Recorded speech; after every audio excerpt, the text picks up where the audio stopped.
I'm Arunabha Ghosh, CEO of the Council on Energy, Environment and Water.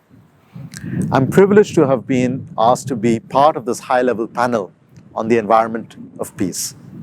And I want to thank CEEW and its supporters for creating such an important initiative and bringing together people from across the world.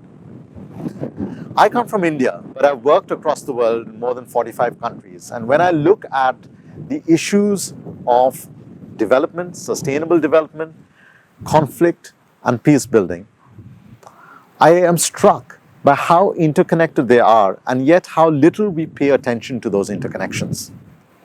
I'm part of this initiative to try and bring forth what those interconnections would mean, how creating sustainable environmental conditions will create the conditions for more sustainable development, which will reduce the potential for conflict and stresses. Where I come from, I see potential for climate change risks rising as we go forward. It could be drought in certain parts of India and South Asia.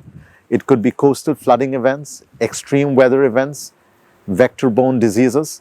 And all of these make poor communities far more vulnerable to the kind of stresses they have to face.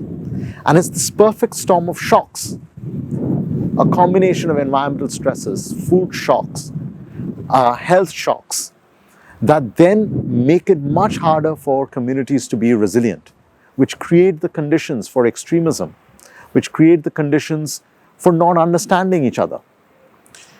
We have to be able to understand these interconnections and then draw out what those solutions can be.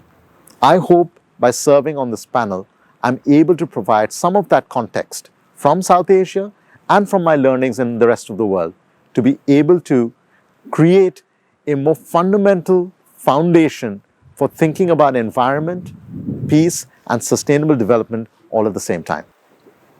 What is my hope from the Environment of Peace initiative? Number one, I hope we are able to draw those interconnections between environment and peace and what they do for sustainable development much more clearly and are able to communicate that at very important platforms. The more we convey these messages to a broader community, the more different communities will come together from sustainable development, from peace and peace building, from the environmental community, and see what connections there are. My second expectation is that we're able to build, based on these learnings, the capacity of communities.